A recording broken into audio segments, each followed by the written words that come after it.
Hey, MacDowin here. Today we are looking at the 4-inch Fortnite solo action figure, Cyclo. He finally showed up in my part of the world. Now let's take a look at the front of the package. I picked this up at Target for $9.99. Let's jump to the back side of the package. Up near the top is the quote, "Cyclo, defy the storm." In the middle is the cross sale. And for those who want to see the barcode, here it is. Let's get this guy out of the package. If you are new to the channel, welcome, and please subscribe so you'll be notified of future videos. If you want to help the channel out and you play Fortnite, please feel free to add my creator code to your Epic account. It's MacDowin. Cyclo is a legendary skin, and he's not part of any set. You can buy the skin in-game for 2,000 V-Bucks when available. He comes with the Moonrise harvesting tool, and this is part of the Night Coven set, so I wonder if there's any chance we might be getting Dusk or Sanctum at some point in the future.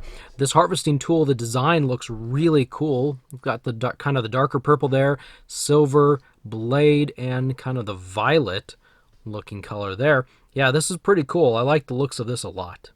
Next, we're going to take a look at the Cyclo figure, and this is really pretty cool. It's got a mix of solid plastic and transparency, translucence here, in his right arm and in his head. And it's really interesting.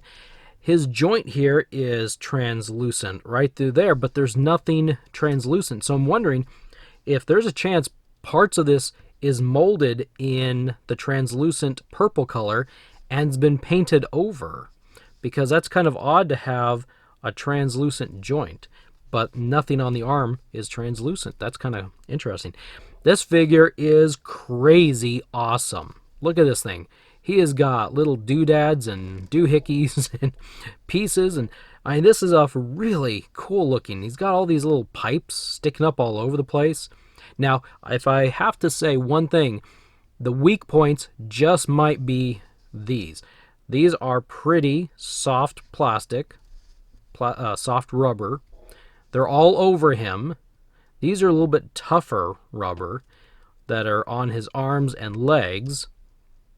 This one's softer here. But my guess is these are going to break off pretty easily at some point. They're going to get snagged and they're going to come right off. But other than that, he is really designed pretty good. So my recommendation is you probably don't mess with this guy too often. You put him in a pose, you do something, and then you look at him. But yeah, really, really neat. His head does move around, except for his mask here is going to be running into those pipes there, so you want to be careful. He looks up and down real well. His arms rotate all the way around, they both do, and he can lift his shoulders about that far. His left arm's got the shoulder pad on it, so it only goes up so far before the hindrance happens.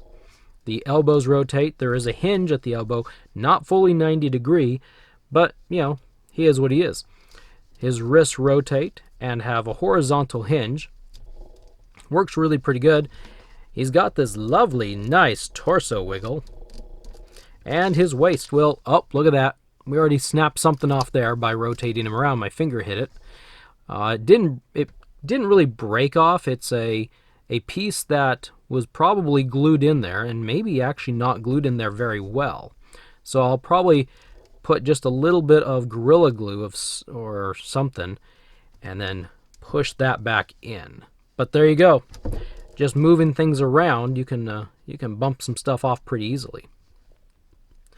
His legs will go into the split position about that well, and he can walk and move his legs around pretty well. He's got the thigh rotation, double pin at the knee, and then finally, we've got something new on this figure. At least it's new to me. I haven't noticed this before.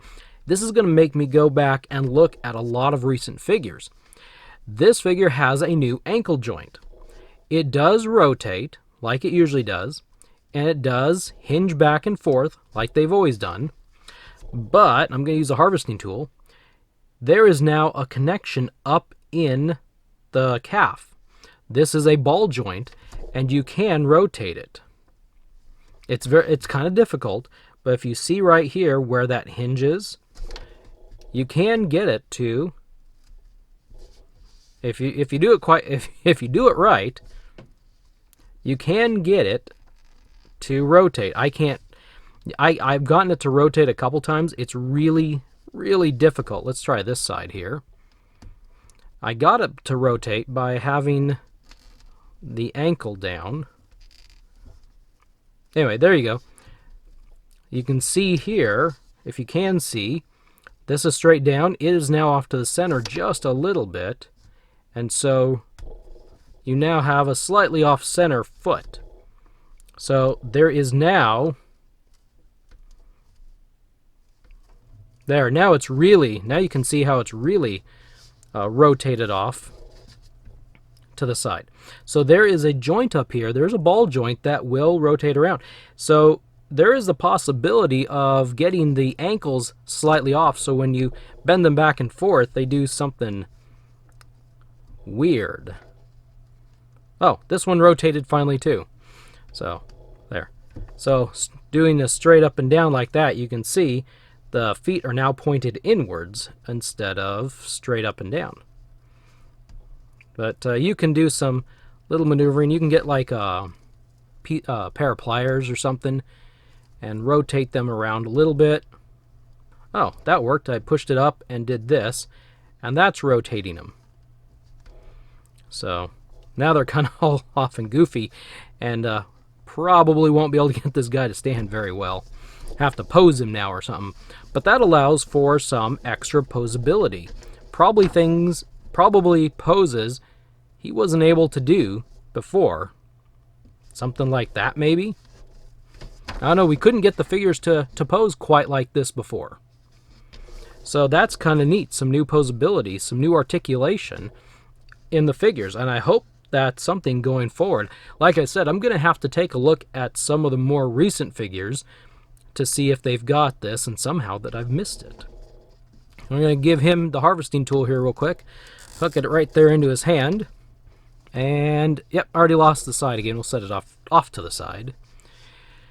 And we'll get him to stand as best as possible. He's looking really good. This is a really nice figure. I'm sure there's little bits and pieces that are not painted or something somewhere. I'm sure there's some problems. But come on. Are you really going to mess with the storm? That's right. Going to mess with that storm? I'm not. If he tells me to run, I'm going to run. I'm going to get out of the way of that storm. Yep, see, I'm having some trouble standing him up all on his own here. He's leaning just a little bit too far back. Something like that. There, the storm fell over. I don't know if I'm so threatened anymore. Can maybe do something like this. 1 foot forward and 1 foot back. Yeah, the new ankle articulation is going to be a little tricky. There we go. I got him. Woo! Thumbs up. Thumbs up for allow me to get him to stand. Anyway, that's all I got for you today. Just a quick little simple figure review. Thank you for stopping by and watching. What do you think of this figure? We finally got a solo mode. We found one. We've got it out. What do you think of this guy? I think he's pretty cool. Let me know in the comments section below your thoughts on him. And thank you again for watching. I'll see you in the next video.